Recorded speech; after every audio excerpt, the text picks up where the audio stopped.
Screws have been a quiet part of everyday objects for well over a century. Early fasteners were often driven with a simple flat slot, and those designs carried through to many manufactured goods. As production speeds increased, manufacturers and tool makers began to look for drive shapes that could be engaged more reliably by powered drivers. The need for repeatable assembly and predictable torque led to experiments with cross and other multi-lobed shapes. Tool engagement and the behavior under load became important design criteria.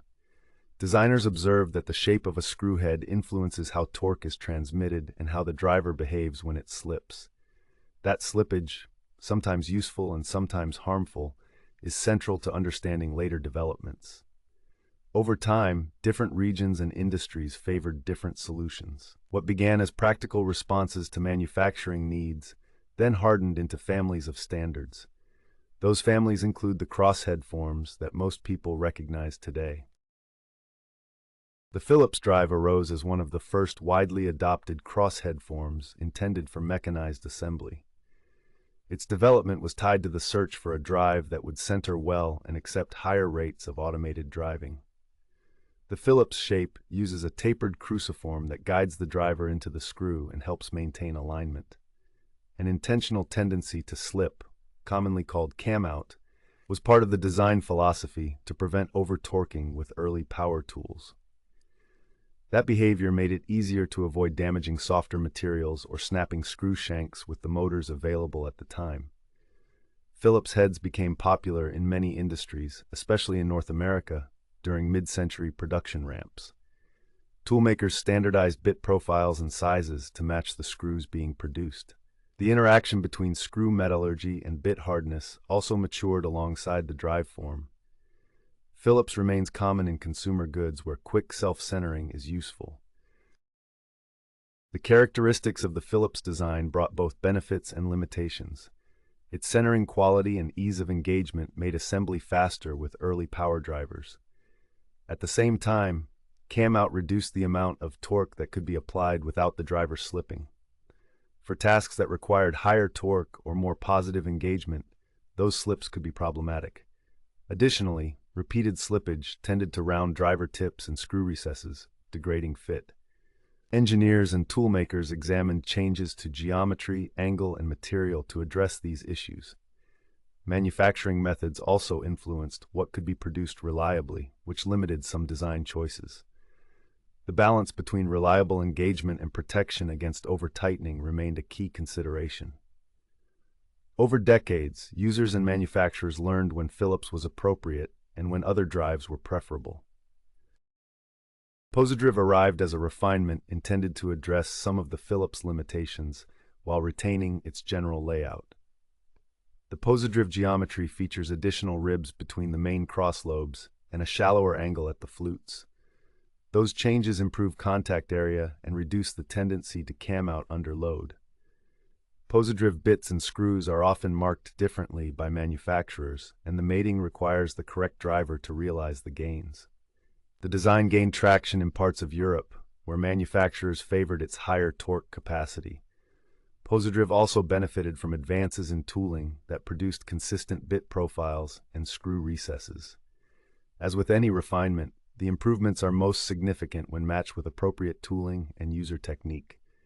Pozidriv is less familiar to some users, who may mistake it for a Phillips and experience poor fit if the wrong bit is used. Technically, Pozidriv is distinguished by geometry intended to spread load and support higher torque. The extra ribs between the main lobes change contact mechanics and reduce driving wear. Tool manufacturers standardized Pozidriv sizes and recommended bit profiles to ensure proper engagement. When the correct pairing is used, the chance of rounding the recess or stripping is lower than with an improperly matched Phillips driver.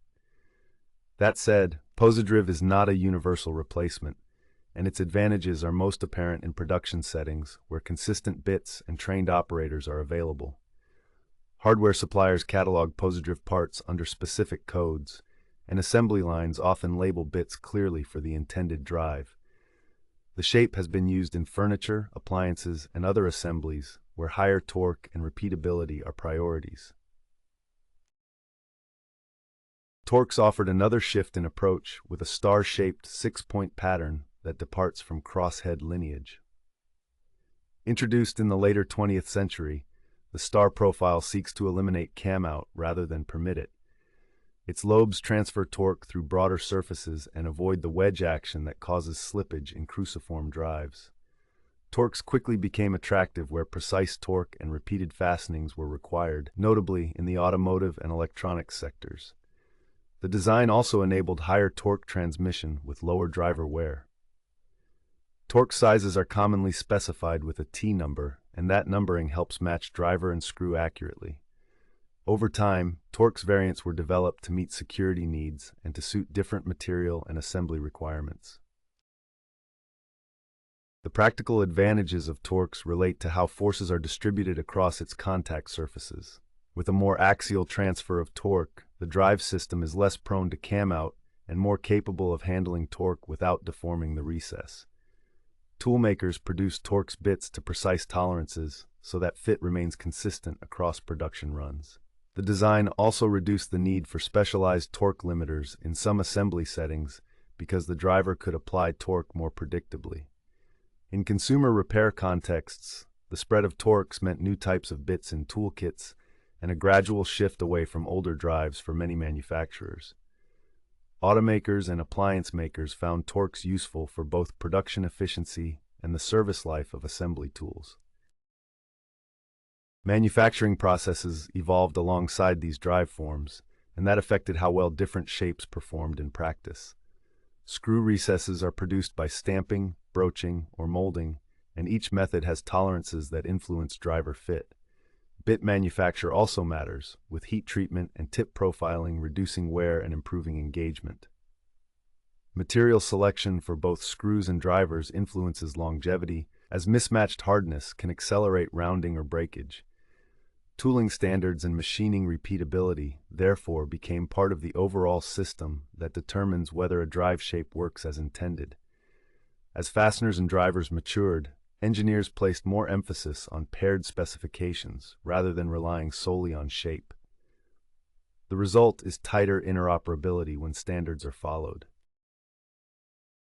Standards organizations played a steady role in codifying how drive shapes should be made and specified. Bodies such as ISO, DIN, and national standards offices published profiles, tolerances, and size designations so manufacturers could align production. Those standards enabled global trade in components and reduced confusion about which bit matched which screw. Over decades, incremental changes to standards accommodated new variants and clarified marking systems. The availability of clear standards also encouraged OEMs to select drives that matched their assembly tooling and service requirements. Standardization benefited suppliers and users alike by making parts predictable and simplifying procurement. It also allowed tools and bits to be mass-produced with consistent performance. Different industries adopted different drives according to their priorities and production histories. Automotive assembly lines prioritized drives that minimized downtime and driver wear, which made Torx appealing. Electronics manufacturers favored compact drives that offered reliable torque without slippage, and those choices shifted over time as miniaturization progressed. Furniture makers and general hardware suppliers often selected drives that balanced cost and ease of use, leading to a mix of Phillips and Pozidriv in various markets. The geographic distribution of standards also reflected historical supply chains and tooling traditions. Over time, cross-compatibility and the growing catalog of bits in toolkits made it easier for service technicians to work across multiple systems. Security and serviceability concerns also influenced the evolution of head designs. Variants of Torx and other drive forms introduced tamper-resistant features, such as central pins or altered geometries, to prevent easy removal with common tools. Those modifications served legitimate needs for safety and warranty control, but they also complicated repair and maintenance for end users. The conversation around repairability and the right to service often mentions the prevalence of specialized fasteners as a practical barrier. Manufacturers sometimes weigh the benefits of tamper resistance against the desire for accessible maintenance. Tool suppliers responded by offering security bits to match the modified heads, and aftermarket kits grew to include a wide range of profiles. From a user perspective, the proliferation of drive types changed everyday toolkits and habits. Where once a single screwdriver might suffice, modern consumers often keep multi-bit drivers to cover Phillips, Pozidriv, Torx, and security variants. Manufacturers responded with standardized bit sets and compact drivers to meet that need. The presence of multiple standards also encouraged clearer labeling on parts and packaging to prevent mismatches. For professional assemblers, the choice of fastener and driver remains a deliberate engineering decision informed by torque, access, and repeatability. For casual users, it introduced an element of unfamiliarity that is addressed by tool availability and clearer instructions. Looking forward, the evolution of screwhead standards continues in incremental ways rather than sudden revolutions. New materials, advances in power tools, and shifting priorities such as repairability and automation shape design choices. Some manufacturers prefer the high torque and low cam-out of star patterns, while others retain crosshead forms due to cost and legacy tooling. Standards bodies update specifications as needed, and specialized variants appear to meet niche requirements.